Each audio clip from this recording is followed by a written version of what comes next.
Somewhere in America right now, someone is sitting at a kitchen table with a laptop open about to claim Social Security at 62. And the only question on their mind is the one everybody asks. Do I take the smaller check now or wait for the bigger one later? It's a fair question, but it isn't the one that's going to cost them the most money. Because there's a second number, a quieter one, and it doesn't show up on the Social Security website, nobody at the office mentions it, and it decides how much of your check you actually get to keep after the government takes its share back. Most people never run that number. They find out it exists the following April when they open their tax return and see a line that wasn't there the year before. I'm going to show you exactly how that number works, why it catches more retirees every single year, and why the thing most people are afraid of at 62 is almost never the thing that actually hurts them. Let's start with what everyone gets right. If your full retirement age is 67, and it is for anyone born in 1960 or later, then claiming at 62 permanently cuts your monthly check by about 30%. A $2,000 benefit becomes $1,400 for life. That part is true, and it's worth knowing before you decide anything. But here's what they don't tell you. That reduced check can still be taxed, and how much of it gets taxed has nothing to do with a rate anyone will quote you. It comes down to a formula written in 1983, expanded in 1993, and never touched since. Now, before I walk you through that formula, because it's the whole game, I want to say one thing. I wrote a short book about this. It's called You Don't Need 2 Million. It's the plain English version of everything I'm about to explain, plus the one-page worksheet I used to run this exact number, so you can sit at your own table and see where you land before you ever file. It's a few dollars, it isn't a course, and there's a link waiting for you down below whenever you want it. That's the only time I'll bring it up. Let's get back to the number. Here's how the government decides how much of your Social Security to tax.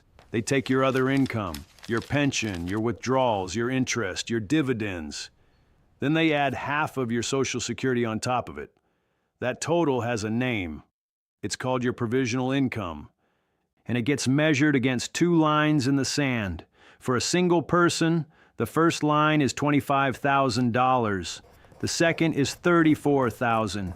For a married couple, it's 32 and 44.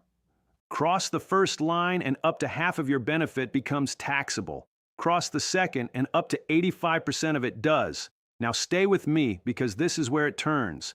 Those four numbers, 25, 34, 32, 44, they have not moved since the Reagan administration, not once. They were never adjusted for inflation. Every other number in the tax code creeps up a little each year to keep pace with prices. These four just stand there. Think about what that does over time. When these lines were first drawn, they caught about one retiree in 10.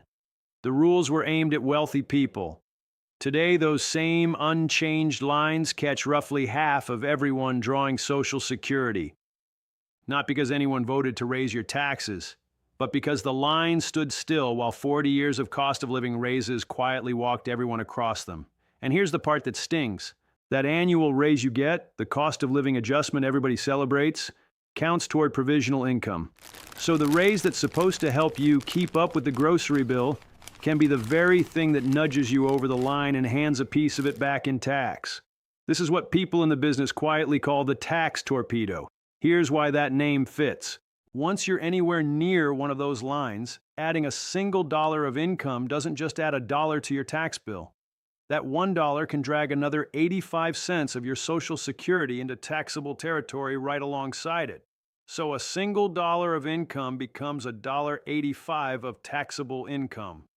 Run that through the math, and a retiree who thinks they sit in a modest bracket can face an effective rate of 40% or more on that next dollar, without ever being anything close to what you'd call rich. Let me make that real. Picture a married couple, both retired.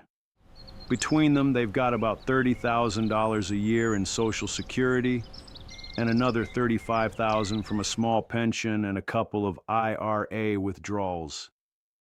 They feel comfortable, not wealthy, comfortable.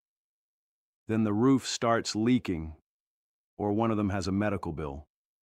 So they pull an extra few thousand out of the IRA to cover it. reasonable, responsible even. But that withdrawal doesn't just get taxed on its own, it shoves more of their Social Security across that 85% line at the same time. And so the real cost of pulling that money out is quietly larger than the amount they pulled. They never see the mechanism, they just notice come tax time that the bill went up more than it should have. A 4% treasury bill you bought because it felt safe? That interest counts toward this. A municipal bond that's supposed to be tax-free? The interest still counts here.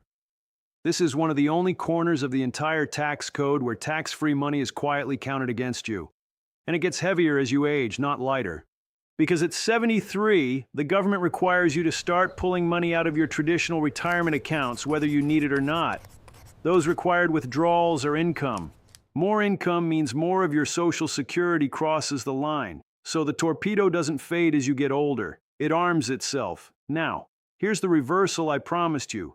Ask most people what scares them about claiming Social Security early, and you'll hear the same thing almost every time. I've heard that if you keep working, they take your check away. There's a grain of truth in it. If you claim before your full retirement age and you earn more than $24,480 in 2026, Social Security does hold back $1 for every $2 you earn over that limit. But here's what almost nobody knows. You get that money back.